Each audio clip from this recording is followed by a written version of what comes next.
Being chronically nice is not a virtue of empathy. It is a covert defense mechanism. It is a highly manipulative act of self-preservation. You are witnessing supreme selfishness actively disguised as altruism. The objective is clinically simple. Control exactly how other people perceive you. Deny them the reality of who you actually are.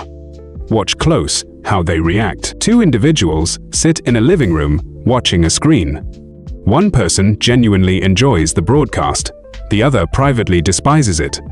The second person locks their spine into a rigid posture. Their respiratory rate drops to a shallow, restricted rhythm. The masseter muscles in their jaw tightly clench. They mimic the other person's laughter. But the mechanical vocalization triggers exactly a fraction of a second too late. Their eyes frequently dart away from the television. They rapidly scan the other person's facial muscles. They are aggressively monitoring the environmental feedback. Then they deploy the verbal cover. Their vocal cords tighten to produce a rapid, elevated pitch. Yeah, it is so good. This guarantees zero immediate social friction. The deception is completely locked into physical reality. But here is the brutal physical reality. Why does the human brain camouflage intense self-preservation as self-sacrifice? How does this primitive biological reflex to keep the peace actually function? It inevitably engineers the systematic destruction of every single relationship it touches. Early-stage people pleasing is not a desire for connection. Boundary surrender is never about building a relationship. It is a primitive biological threat response. Your nervous system perceives a minor social disagreement. It instantly registers this friction as an apex predator. You are not being considerate or polite. You are reacting to a phantom physical danger. The actual fatal mechanism is the clinical Fawn response. Social friction strikes the amygdala. The amygdala detonates an existential threat alarm. The brain immediately floods the bloodstream with cortisol. Normally, the sympathetic nervous system prepares the muscles to fight or run. But the prefrontal cortex aggressively intercepts the signal. It forcefully suppresses any hostile physical movements. It paralyzes your evasive reflexes. The brain forces the body into a hyper-appeasement posture. Internally, your adrenaline is violently spiking. Externally, your physical reactions are artificially softened. You pacify the perceived threat by erasing your own presence. Your psychological boundaries are instantly abandoned. They are handed over as a strict survival tax. Watch close how they react in real time.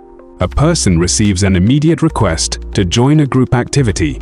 They already hold conflicting plans in their calendar. The exact moment the request hits their eardrums, their biology hijacks them. Their sympathetic nervous system fully activates. Their pupils rapidly dilate to absorb more light. Their resting heart rate aggressively accelerates in their chest. Before logic can access their actual schedule, the body moves. Their vocal cords reflexively constrict. This forces their voice into an unnaturally elevated, thin pitch. They physically collapse their shoulder width to appear smaller. They immediately blurt out an enthusiastic yes. They instantly sever direct eye contact. Their fingers reach up to rapidly touch the back of their own neck. This neurological reflex guarantees systematic overcommitment. They continuously stack impossible tasks onto a finite timeline. Fulfilling these overlapping obligations becomes a strict mathematical impossibility. This physical limitation creates chronic, unavoidable flackiness. They simply start failing to appear. This creates a brutal psychological paradox. The strict biological mandate is to never disappoint anyone. The inevitable physical outcome guarantees everyone is ultimately disappointed. But this reflex to neutralize friction does not just ruin daily schedules. It fundamentally mutates romantic intimacy into a slow, silent psychological starvation. Conflict avoidance inside a romantic partnership is not a sign of stability. It is a deliberate, active act of emotional withholding. You are actively starving your partner of genuine human attachment. This deprivation is a silent, hostile act. It systematically drives the other person toward extreme, volatile behaviors. You are not keeping the peace. You are enforcing a brutal psychological quarantine. The actual fatal mechanism is the disruption of the biological bonding cycle. Healthy neurological attachment relies strictly on physical rupture and repair. When two distinct nervous systems interact, minor collisions are biologically mandatory. These micro-conflicts create a necessary stress response in the body. The subsequent resolution of this stress is the critical repair phase. This exact moment of resolution triggers the hypothalamus. The brain immediately floods the bloodstream with oxytocin and vasopressin. These specific neurochemicals physically cement secure attachment between two mammals, but the chronically nice partner categorically refuses to initiate the rupture. They completely block the initial interpersonal friction. This makes the oxytocin-releasing repair stage biologically impossible. The relationship is chemically starved to death, and it gets worse. Continuously suppressing your own genuine impulses alters your baseline brain chemistry. It severely down-regulates your dopaminergic pathways. Your dopamine receptors become physically blunted.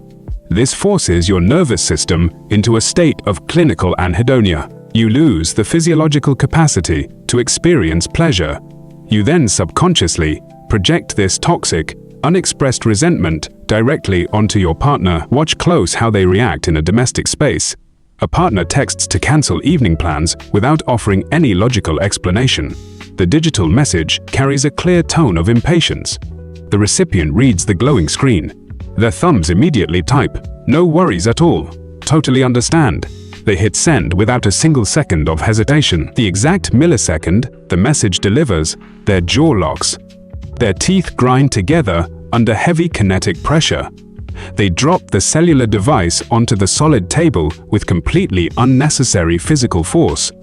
They spend the next 120 minutes aggressively sterilizing the kitchen. They deliberately slam heavy cabinet doors into their wooden frames.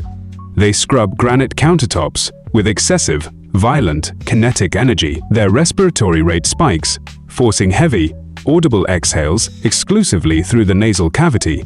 Yet, they categorically refuse to pick up the device. They absolutely will not open their vocal cords to articulate their physical anger. The partner is left stranded in a profound, unexplainable void. They experience acute emotional neglect on a cellular level. They are completely deprived of physical friction and authentic psychological feedback. They rapidly realize they are not dating a living human nervous system. They are attempting to bond with a flat, lifeless mirror. This sensory deprivation breaks their psychological stability. It frequently pushes them directly into highly destructive external behaviors. They will initiate severe arguments or actively commit infidelity. They execute these catastrophic actions for one singular reason. They simply want to force a genuine physiological reaction. They are desperate to rip the mask off and see a real human face. When this pathological aversion to the truth leaves the home and enters the workplace, the damage mutates.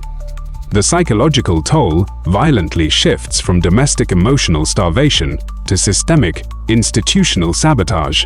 Pathological accommodation in a professional environment is never a sign of dedication. It guarantees absolute systemic failure.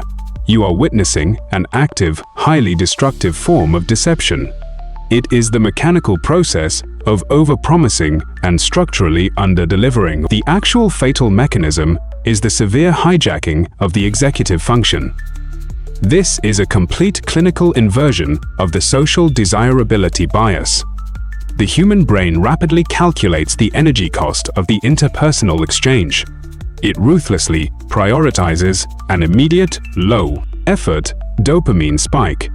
This chemical spike is triggered exclusively by social approval. It demands the immediate visual cue of a superior smiling upon agreement. To secure this biological hit, the brain completely bypasses the prefrontal cortex. It actively shuts down the high-effort cognitive load required for accurate temporal calculation. The nervous system literally refuses to assess physical resource allocation. The individual begins to clinically hallucinate their own operational capacity. They forcefully blind their own consciousness to their actual technical limitations. They completely overwrite their finite temporal bandwidth with a manufactured delusion. Watch close how they react under direct professional pressure. A manager hands an employee a highly complex, multi-tiered project. The required parameters sit entirely outside the employee's acquired skill set. The employee immediately locks into unbroken, highly symmetrical eye contact. Their cervical spine initiates a continuous, rapid nodding motion. Their vocal cords articulate the exact auditory frequencies the manager requires. Absolutely, I can take that on and have it done by Friday. The manager physically exits the immediate spatial environment. The employee rotates their torso back toward the glowing monitor.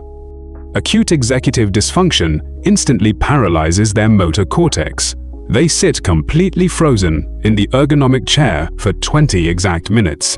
Their hands hover statically right above the plastic keyboard. Their fingers repeatedly click the mouse to open and close blank browser tabs. They are physically incapable of initiating the labor they just guaranteed. The systematic accumulation of these unfulfilled promises creates a massive structural deficit. The physical timeline rapidly compresses against their manufactured reality. The impending mathematical failure triggers an acute psychological crisis. The central nervous system cannot process the incoming exposure of incompetence. And it gets worse. They execute a sudden, completely unannounced abandonment protocol. They abruptly terminate their employment without generating a single word of explanation. They physically disappear from the institutional grid. They immediately construct a rigid, impenetrable victim mentality. They verbally deploy the specific phrase, "They took advantage of me." This linguistic shield insulates their highly fragile ego. It successfully deflects the brutal reality of their own professional inadequacy. But this lifelong pattern of silent martyrdom eventually collapses. It leads directly to a terrifying psychological reckoning. The chronically nice person is finally backed into a physical corner. They are violently confronted with the total devastation of their perfectly constructed facade. Chronic niceness is never a manifestation of kindness. It is clinical, calculated cowardice. It is an absolute biological refusal to process the physical discomfort of the truth. You actively hide your basic human preferences. You aggressively erase your own psychological boundaries. You bury your genuine grievances under a flat, deadened facial expression. By executing this protocol, you are denying the physical world a real human being. You are not a silent martyr sacrificing your energy for the collective good. You are an emotional ghost haunting your own physical life. You are actively manipulating other human nervous systems into loving a synthetic mask. Then you ruthlessly punish them when they inevitably fail. You punish them for failing to read a mind that you categorically refuse to speak. This submissive physical posture is the ultimate, most destructive form of selfishness. But here is the brutal physical reality. You must initiate the micro-friction protocol to reset your nervous system. Starting today, you will intentionally engineer low-stakes physical discomfort. You have exactly 24 hours to execute this neurological override.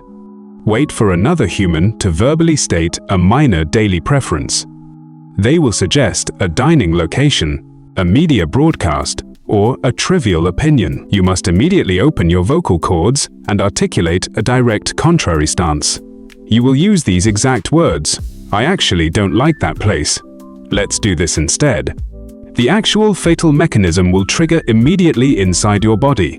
Your resting heart rate will violently spike against your rib cage. Your sympathetic nervous system will flood your palmar sweat glands.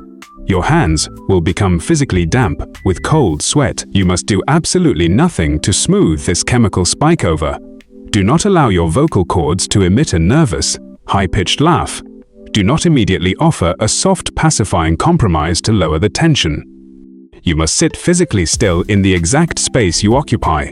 You must lock direct, symmetrical eye contact with the other person. You will let the heavy, awkward silence physically hang in the room. You will hold this precise physical posture. You will wait until the other person's brain fully processes the reality. They must hit the solid, unmoving brick wall of your newly established boundary. The biological truth is physically uncomfortable, but a life constructed entirely on comfortable lies ends in total cellular isolation. You must stop living as a flat, lifeless reflection of other people's demands. You need to understand the brutal, mechanical reality of human psychology. Subscribe to this broadcast channel. We do not manufacture comfortable deceptions here. We only document the physical truth. See you in the next transmission.